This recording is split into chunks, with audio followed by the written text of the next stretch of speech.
Hello, everyone. Welcome back to the podcast. And if you're watching on YouTube, I'm in a field with Quinton Greene of Green Health and Wellness. The internet would not work. So we are just kind of hunched over here in this beautiful meadow, and you'll see this beautiful oak tree behind Quinton, who is obsessed with him, and it's so cute. So we are going to go deep into women's health, and especially menopause, because I know that a lot of you are either about to go through it or have gone through it. And, you know, it's easy to just say it's menopause when you're having certain symptoms, but it's another thing to actually get to the root cause. And this is one of Quinton's areas of expertise. So in true form, he's eating his apple while he's here with us. But what do you think are the biggest misconceptions about menopause and how we we'll just say, oh, she's going through menopause, this is why she's acting like this. Same with she's on her period, that's why she's acting like this. What do you see? Well, look, there's one critical thing that medical science is completely missed on. Whether you're talking about a menstrual cycle, whether you're talking about pregnancy, whether you're talking about menopause, those are all areas, times in the woman's life when there's reproductive duties. Yeah. She has reproductive duties. We're good. She has reproductive duties during those times. And nobody understands this. And I mean, hormones have been the number one, that's where the blame game has been with women for a long time now, especially during those reproductive times in their life, because they didn't know what was really happening. And it made a sense to keep that blame on the woman and her faulty hormones. It saved them a lot of trouble. Yeah. And kept women feeling like they had faulty bodies, faulty endocrine systems, and their hormones were fouled up, and everything was a result of hormones.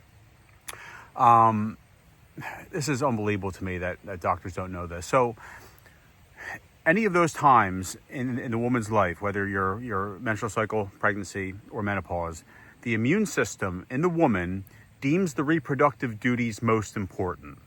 And it sends, at varying levels, but ultimately, the majority of the immune system's energy and reserves, its attention, goes to those reproductive duties.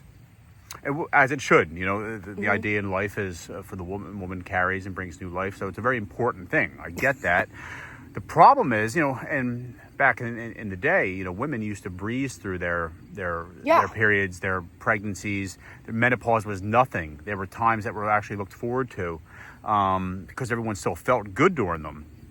And then things started to change. And what changed? Was it our hormones? Our hormones have always been the same. Obviously, the endocrine system can get compromised, and glands can't do their job always the best they can. But the true cause of chronic illness and the symptoms that women experience during those reproductive duty times of her life are the result of pathogens and toxins. And our immune system is constantly on top of those pathogens and toxins in that person's body. Hence, men don't have reproductive duties really, so our immune systems can constantly stay on top of what we have going on inside of our body in terms of the true troublemakers behind chronic illness, pathogenic issues, viruses especially, but the bacteria and the different toxins. They all have a chance to proliferate and advance during those periods in the woman's life because the immune system can't be there to stay on top of it. So your viruses become more aggressive, they start to feed more. Toxins, can't be, restrained and contained as much in certain areas of the body. So that becomes more active. The viruses feed more. Bacteria can proliferate, advance, feed more. They literally, these pathogens especially, peek their head out and notice that the immune system isn't quite what it was because it's busy dealing with those reproductive duties, sending its energy and reserves there. And these pathogens are able to take advantage of that and start to proliferate, advance, and cause more problems. So whatever symptoms or conditions get worse in the woman's life during those periods, that's just their body showing them what their true makeup, how many troublemakers they have in their body. So some women can breeze through, certainly still to this day, some women do much better with their monthly cycle than someone else who really suffers through it and is in pain, and they got headaches, and their sinuses pick up, and they're fatigued more, and someone else might not experience that, just maybe something minor. The one who suffers more simply has more of a pathogen load, more of a toxin load in her body. Hence, more stuff is, the pathogens and toxins proliferate, create more symptoms depending on where they are in the body and what's going on.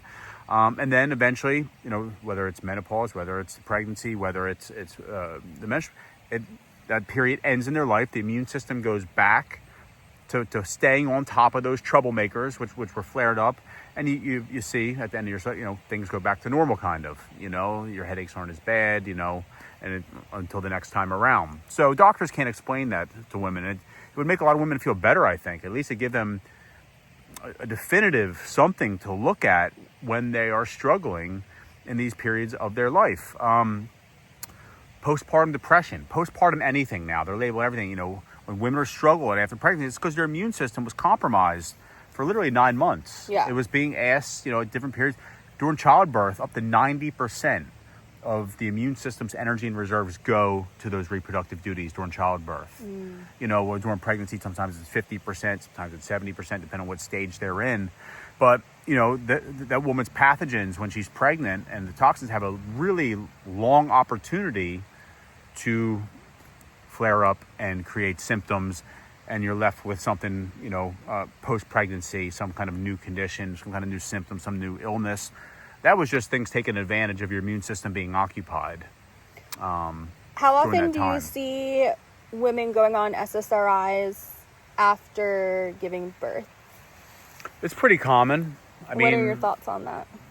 Well, the true cause of anxiety and depression is a combination of viral pathogens, which are creating neurotoxins, inflaming brain tissue, shorting out neurotransmitter chemicals, along with toxins in the brain. Mostly toxic heavy metals when you're talking about real depression, certainly bipolar depression, that's straight toxic heavy metals. So all those metals and the viruses in that woman's body, while she was pregnant, had a chance to proliferate, create more damage, create more inflammation in tissue, move to different areas of the body, of the neurological system, move to different areas of the brain. So things just pick up, and, she's left with a case of whatever it may be. Sometimes it's anxiety, sometimes it's chronic fatigue, severe chronic fatigue, sometimes it is depression, or sometimes they have migraines all of a sudden. And I see this with the women. The more babies they have, the sicker they become after each one. Wow. I see that all the time because they keep asking that of their immune system. They don't know how to detoxify and heal naturally, and they keep having babies, and slowly but surely, 10 years of having kids, they look back 10 years ago and their life is nowhere near what it used to be. They're dealing with a plethora of conditions and diseases and symptoms, and they're like, what happened? What happened is you just kept asking your immune system to come deal with reproductive stuff and not stay on top of the true troublemakers they've got in their body. And they had no idea how to knock back those troublemakers otherwise. So I heard and used to preach, so if I'm wrong, this is going to be a big moment out, that yes, we have the kidney and livers that detox, but women, supposedly their uterus is a bonus detox organ. Is that true? Yeah, for sure, okay. When Yay. Women don't realize, doctors don't realize that, a lot of my clients, when they start detoxing, their flow becomes very heavy during the period. They're really bleeding a lot more. When you start to trigger the body to heal, the uterus is part of that body. I feel like that's going to happen. When you start detoxifying that uterus, toxins and pathogens love the uterus. True cause of endometriosis, fibroids, all these things. That's just all pathogens in there and different toxins. So when you start cleaning it, the uterus is happy about that, and you'll bleed more. Cool. The uterus is trying to clean itself, essentially. It is a detoxing in that way. So absolutely. That's so cool. Yep. I've had light periods my whole life, so this is very intriguing to me.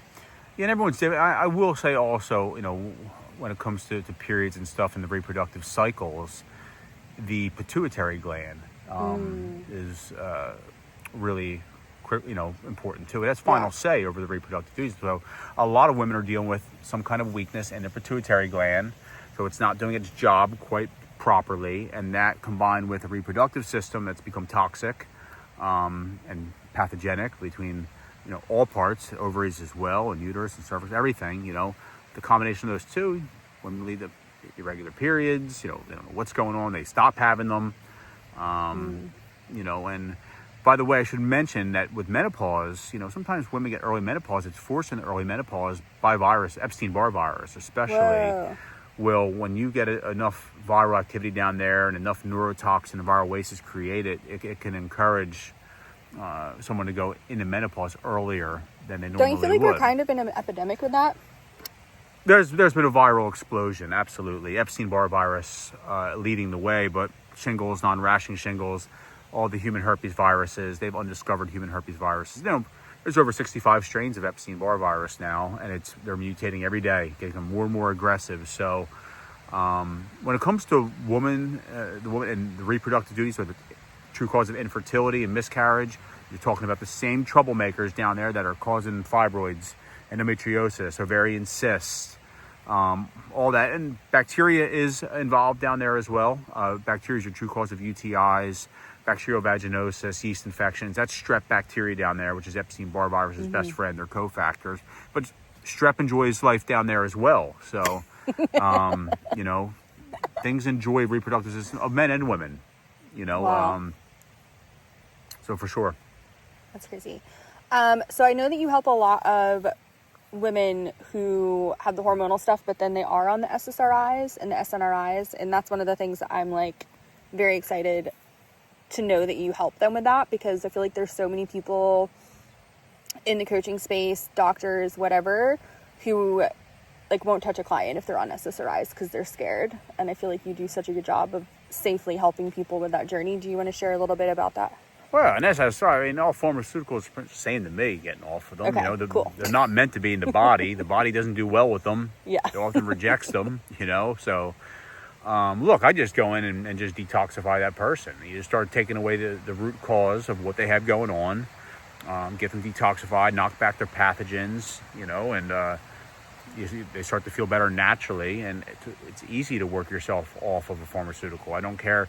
And I'm always a fan of, I see some of these doctors pulling people on and off of pharmaceuticals, and SSRIs especially, and different ones for mental health, pulling them on and off, no weaning off. Yeah. I've watched them do it with my mom, and nightmare, what they've done to her, and someone who deals with major depressive disorder, on and off. So I'm not a fan of that. I always tell my clients, I say, first of all, we're going to do it with your doctor. I'm not a doctor. I'm not going to, but go to your doctor and say, I want to get off this medication. I'm feeling better naturally. I'm doing things. And if you have a good doctor, any doctor should say, absolutely, let's start working you off this. And we should put together a plan. And I always encourage this and make sure it's right. But you want to wean off these things slowly. There's no rush. The body does better when you just take it away slowly, regardless of how good you might feel during it. But it's very easy to do when you go after what the root causes of what you're taking that SSRI for. Doctors just don't know what it is, so they can't do it. No one knows how to detoxify. I think one of the things that makes you different is you really do start your clients slow. For sure. So if you wanted to talk a little bit, because again, some people, not all people, but some people like me, I'm 0 to 100. I just want to get this done, knock it out. But I don't allow for that. Yeah. Yeah. Well, people's bodies are so poisonous and so toxic now. Look, you could do it safely. I could put someone on level 3 or 4. It's a 4-level program. Yeah. Level 4 is the most healing, detoxifying stage of the program. It's very, very, astringent and detoxifying, tough. But, I could put you on it right now and you'd be miserable. You would detox like crazy. Your liver would release too many poisons at once, but you couldn't get rid of it. Probably your liver would have to go back out and pull those poisons back in. Job is very hard on it. So it's just easier to go slow. Most people have been struggling for years anyway. Yeah. Take a couple months and slowly detoxify, work through it, and because everyone's got to live life. People have families and work, so you don't want to be dealing with crazy detox symptoms if you don't know. Someone came to me with a cancer and said, all right, we got to move faster here. You have to endure some more detox symptoms because we need to get you detoxified. But most people, you know, I got a 4-month program, and that's plenty of time. You go nice and slow, no rush. You slowly detoxify the person. They feel better and better. And that's the best way to do it. And that's from my own experience as well, and watching clients now and learning over the years. But you want to do things the right way when detoxifying. Yeah. Well, oh my God, it's only been 15 minutes. We're in like a time warp here. Anything else about you women specifically?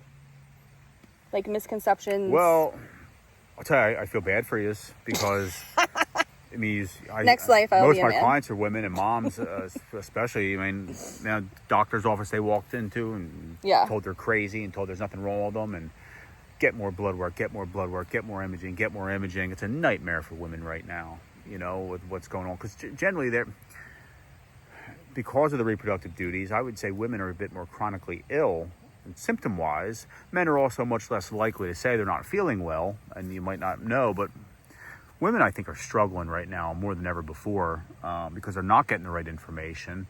They're being blamed on, you know, the autoimmune thing now. Is 90% autoimmune. Obviously, we've been women. blaming women's issues on their genes, on hormones for a long time, but now we have the autoimmune theory, and you get to tell women that now their immune system is fouled up and it's attacking healthy tissue in their body. So they're telling men that too, but like I said, just women seem to be up against a bit more now. Plus, men don't have to have babies, which is huge in, you know, being able to be healthier and stay feeling well. Yeah.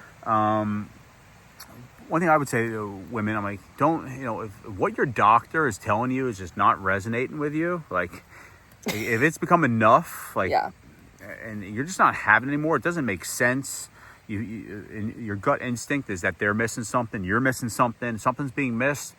You got to move on, especially out of allopathic medicine. Like, there is no healing there. I don't care what you're dealing. There's no healing in conventional medicine. You're not going to get out of there, you know, any better off than the way you entered. You'll be on more pharmaceuticals. Your quality of life will be lower. So get out there and start looking for natural alternatives. And I'm not saying all these alternative doctors and functional doctors are the best in the world either, because they're not. And I see a lot of them not getting anyone better from anything, especially functional doctors. Yeah. But at least they're trying to think a little bit more about some alternative methods of healing, maybe. You know, they might not have it right. At least get yourself started on that and your mind working that way. Like, okay, like I've got to get myself healed up for myself, my family, and just understand that you're not alone when you feel conventional medicine has failed you and they don't have the answers, because they never will. And an honest doctor will tell you that.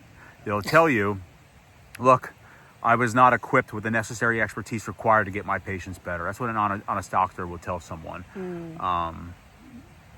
And it's no fault of theirs. They just got a load of crap in medical school. Yeah. They learn how to fix no one from anything. So. Yeah. But women, I feel you though. I see what you're going through, and how hard it is, you know, being told to raise kids and told to stop being lazy, stop being crazy. Like, they hear that all the time.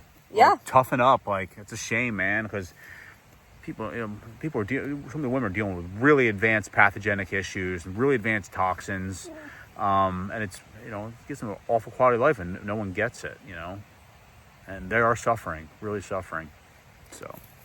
So some of the people from the last episode wanted to hear more about the spirituality space from you, and especially, like, you know, God created a man and a woman, and like how women are going through what they're going through, like the spiritual significance of that. What do you think? You mean all the demonic stuff that's happening in the world right now? I handed it to you. Yeah. Well, where do you begin with that? I mean, well, right now. Look, I don't tell anyone what to believe in. You know, everyone can but believe. We want to know. Well, obviously, because I feel like you get it. I'm a devout Christian, and going back to Christianity has been the best thing I've ever done in my life. Yeah. You know, it's been everything for me. And I will tell you this, you know, the clients I have, especially the Christians or, you know, anyone in that who Jesus Christ is their Lord and Savior. Yeah. they tend to heal faster. Right. Now, I'm not going to lie. Like, I've seen enough of it. Yeah. And even if I've had even Muslim clients that heal faster than atheists or agnostic people. Right. Believing in something is really, really important. Yeah. When you're trying to heal from something. Faith is key. It can do things that, and look, I use God's foods, God's herbs to heal my clients. Everything I do centers around God, and the faith part of that as well. I encourage all my clients to get into their faith. It just makes my job much easier. Yeah, it makes for their sure. healing go faster. God loves when someone's trying to heal naturally. He really does. I've seen so many blessings, not just myself, in healing naturally and making an attempt to do that, but my clients. I see my clients have amazing things happen to them. Doors open up to them when they're healing naturally, and they're really working hard. They're detoxing their bodies. No one knows what they're going through. No one knows what they're sacrificing and Right. and how hard they're working to heal. But God does. God sees all that, and He rewards people who really try to heal, especially when they're using His stuff, more biblical type foods and herbs and things of that nature, things that God has given us. In nature that are truly healing. The true things that detoxify a body, Yeah. only God made. Right. There's no pharmaceutical, processed food, therapy, Right. nothing. It's God's healing foods and herbs, superfoods that He's given us. Can we talk about a few of those? Because for me, oranges are like very significant, and like whenever I see an orange or eat an orange, like it was a very clear message from God that like I'm giving you this orange. What does that mean to you? Because no one's ever given me an answer. Well, all plants have spiritual value. What do you think oranges value? That's what I want to know. With not knowing exactly, I'm not going to say I know every piece of produce and herb and what the spiritual significance of that exact one is. I will tell you, I have read it before. Yeah. I have access to that information. I want to know what you think, though. Oranges, Yeah. for me, based on the color, the vitamin C content, it's a spiritual significance of strengthening your body's immunities and your God-given immune system, the ability to fight off foreign invaders, disease, infection, Spiritual entities. pathogens, even so, Maybe that's why. absolutely. Because I will literally have a dream and like God or one of my angels will literally be like, you need this orange right now. And I'm like, okay. Absolutely. And oranges have life-giving power. Oranges are alive. They're truly alive food. They have So cute. They have high electricity content, flavonoids, bioflavonoids, antioxidants, just amazing healing food. So for sure, when you're bringing that into your body, and maybe not just every week, but maybe every day, every day for me, for sure, especially when you're going into a season like this with people ever sick, you bet your bottom dollar. I have never heard so many people coughing out in public as I have in the last week. It's very disturbing. Oranges are a great food for that, and so there is that spiritual part of it, like God wants us to be healthy and be able to fight off disease and infection and, acute viral and bacterial infections of that nature. So sure, I would think right there with an orange. God's giving you immunity through an orange, I would guess. I'm going to go research and look up the actual spiritual significance. What about an of the apple? I orange. feel like you would know that one. Well, apples are, talk about a multifaceted fruit, especially for someone's liver. Okay. They are That's probably why I'm craving them. They are a liver healer, amongst a lot of other things. But apple is what you want. Really helps getting that liver cleaned up and cleaned out. So for the people who... And by the way, I'm sure in terms of the spiritual, you might know more about what the liver organ means in a spiritual sense than I do. I know anger is how. I know it is the most critical organ in the body when it comes to chronic illness. And women suppress their anger, or if they do express their anger, then they're anger crazy. is held in someone's liver, right? And I would agree with that because livers get very toxic, very sluggish, very stagnant. I just realized the plane was going over. Did you drown me out? No, it's fine. But yeah, livers hold on to all the toxins we get exposed to, all the kinds of junk. So livers Yeah. get hot. Livers start to run hot. They get maxed out, sluggish, stagnant, compromised, and they hold heat. And emotion is held in the liver as well. You know, traumas tied up with the adrenaline someone experienced. Okay, that's exactly what I wanted to say, because I know this is true for me based on my iridology, but the saying of like, oh, don't have another cup of coffee, like have an apple. It has twice as much caffeine. Obviously that's not true, but like I feel like you would know why it makes people feel more energized and focused, like a coffee would without the... Well, I mean, I wouldn't say apple. I would say any plant. Really? Would be. Like if someone's tired, like what should they eat? If they're tired? And they don't want to get a coffee and they know that they have to sit in their line, their pickup child line at like 2 o'clock. I mean, I would just say just start with real foods. Stop eating processed food.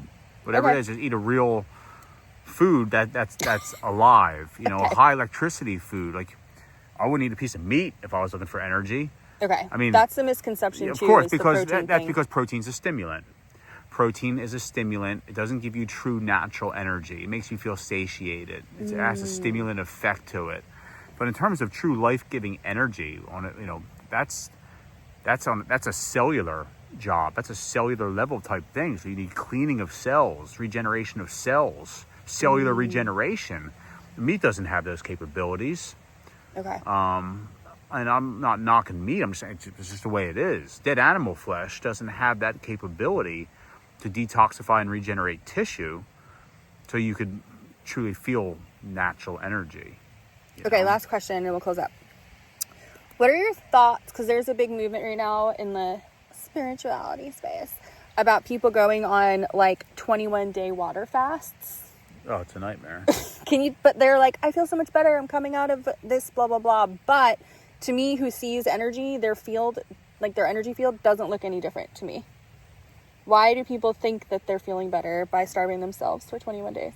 Well, because they give their digestive system a real break from all the crap food they've been eating and being forced in their digestive system. You know, your digestive system has to create energy. It requires energy to break down food, to digest food. Right. So we destroy our GI tracts with very low digestible type food. Yeah. You know, it's very heavy and requires lots of bile to break down the fat and lots of hydrochloric acid to break down the fats and proteins. And, you know, the pancreas has to work hard to produce all the digestive enzymes. So people fast and they give their digestive system a break, so the energy that they usually expend on digesting food can go to other areas of the body, and generally they feel a bit better. Also, too, they're not polluting their livers and kidneys and other areas with all the lousy food they eat. Interesting. That part about it is good. The problem is everyone is walking around now with adrenal gland weakness and neurological system weakness, nervous system, neurological type things, and adrenal type issues. Everyone. And our neurological systems and our adrenal glands need constant nourishment. When you water fast and you remove all those major foods, which are mineral salts, your sodium, your potassium, and glycogen, your glucose, things that feed your neurological systems and adrenals, you starve them of it, and it ends up being catastrophic for a lot of these people who are practicing fasts like this. They end up coming out of it with more neurological issues, more weaker adrenal glands, and more adrenal symptoms, more adrenal fatigue type symptoms, because they starved those areas of the body of something they need. Back in the day, you know, when our bodies were in better shape, you could do something like a 21-day water fast, and it wouldn't be as detrimental. Okay, that makes sense. So, but things have changed. Our bodies are too toxic now, you know, too much bad stuff on them. Our tissue's too weak and it needs nourishment. Our tissue needs nourishment. I've never done a water fast. I don't even think I'm ready for one yet. I could probably do it there. It wouldn't hurt me, but, you know, there's other types of fasting and cleansing, which I much prefer. Yeah. Which I have my clients do. Once they do some of these cleanses and fast, it's they realize why I don't like water fasting in that way. And dry fasting is an absolute nightmare. That's weird also. Look, I get it. Jesus, you know, fasted all the time. Right. Always did. Right. Times have changed. That was 2,000 years ago. We didn't have the Industrial Revolution yet. Right. Our bodies just aren't in the same position that they were in 2,000 years ago. Mm-hmm. They're far more toxic. We were born with far more garbage. We're exposed to far more garbage. And we just can't do some of those things that they used to be able to do. Yeah, that makes sense. Wow, well, this was so informative and amazing, and we're so grateful. Thank you for being here, and if you have any other questions, let us know, and definitely click the link below to get into Quinton's world and see some of his testimonials. And we're should we tell them too? I actually have my website up and running. Oh my God, Yeah. yes, this is a very important day. It's only like a landing page. It's not where I need it to be, but I'm just glad I started working on it. Yes. Like actually, it's green. You guys get to be one of the first people to click on it. greenhealthandwellness.com. Yay, and that's green with an E at the end. Green with an E at the end. greenhealthandwellness.com. And it'll be getting better. And for the other you, my Instagram is really where I work from. That's where all the testimonials are. Yes. And by the way, women, tons of women on that page, tons of testimonials. So many. Moms, women who were dealing with reproductive system type issues. So you can feel a lot better about things if you're dealing with something like fibroids or endometriosis or cysts or irregular periods, infertility, miscarriage. We have, so spend some time on there, checking out those testimonials, and it should give you some hope, and you should really feel better about your situation. Yay! Awesome. Yeah, click the links below and let us know if there's anything else that you want to hear Quinton share on. We're going to do a few more of these. Love you guys. Bye, everyone.